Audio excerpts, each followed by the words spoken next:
Hi, Perry with the rant for May 3rd, Friday.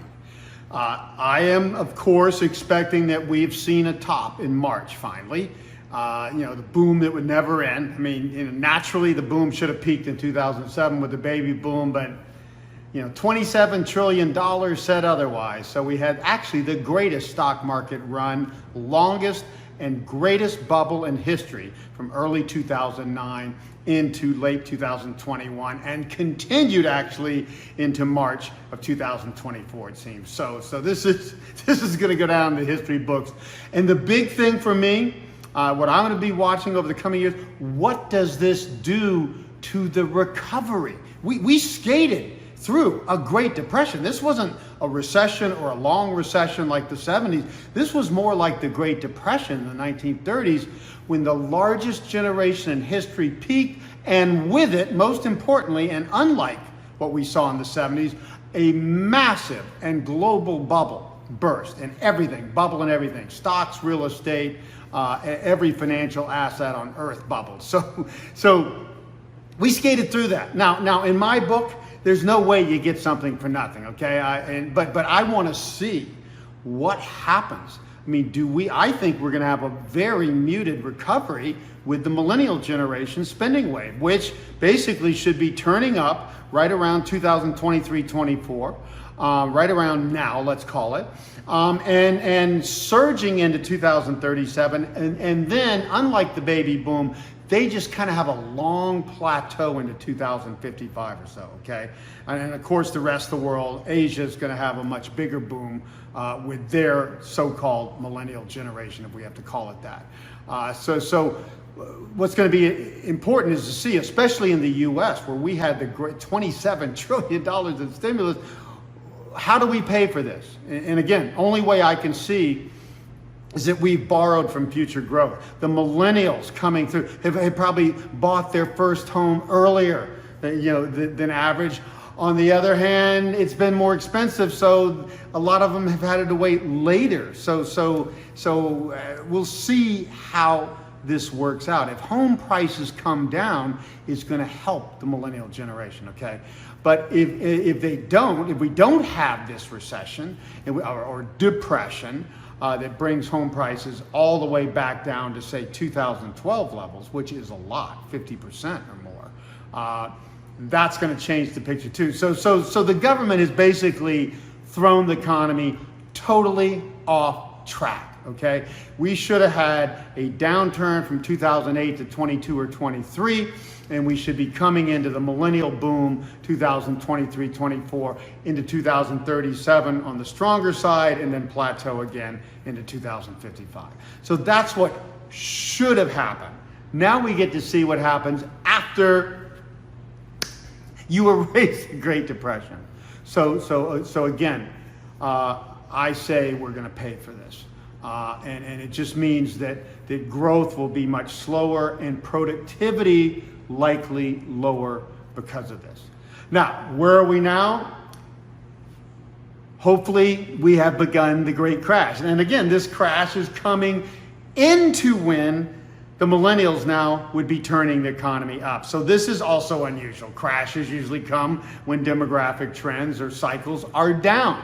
I had my biggest cycle bottom, everything. The generation cycle, the technology cycle, the geopolitics cycle, everything basically was bottoming around 2020-22, okay?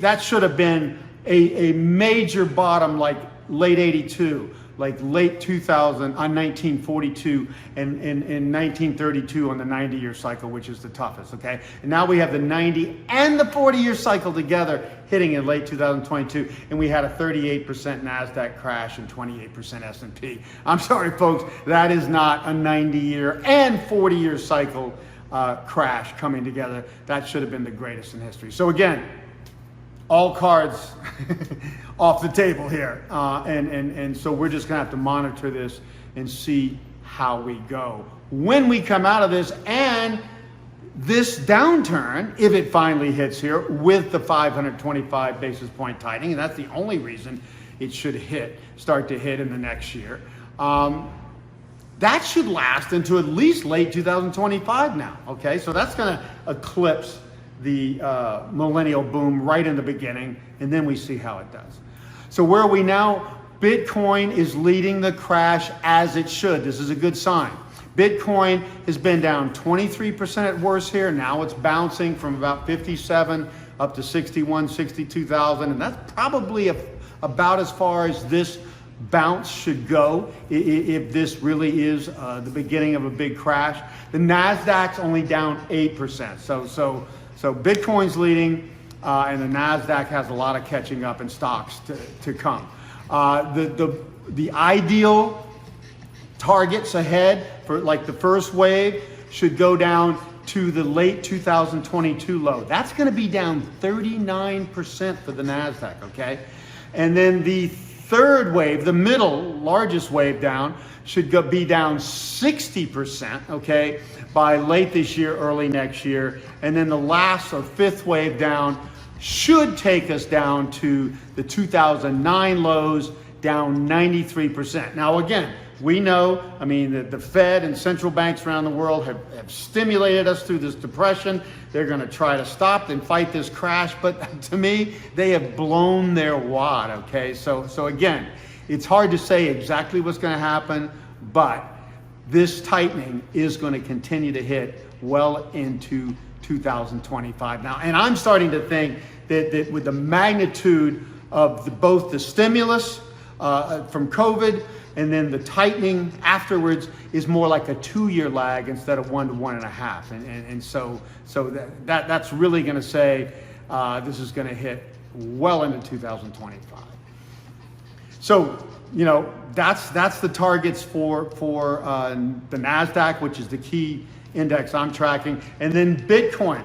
Bitcoin should go at least down to 15,599 low that it made, and I think it's going to. That's only down 79% since it was the biggest bubble, and I expect stocks could be down as much as 86% for the S&P and 93% for the Nasdaq. It's hard for me to see Bitcoin not going down that much or more. So it could go to 10,000 or something like that. But I think the 3250 target that I originally had from the late 2018, early 2019 lows is probably more off the table. So again, we're just gonna have to go with the flow here. Again, great time to be out of stocks and risk assets.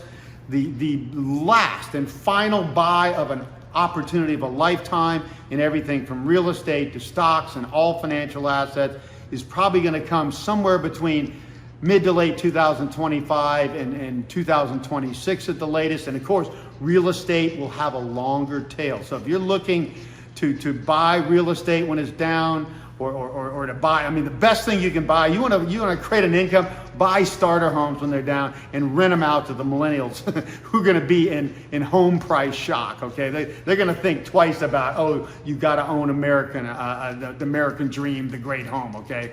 A lot of things are going to be reconfigured if we see the greatest house crash, real estate crash of our lifetimes. And again, past, worse than the Great Depression, and future, even the millennials or the generations after them will probably not see a real estate crash of this magnitude. So that's what's going to go down in the history books, and I'll keep you updated.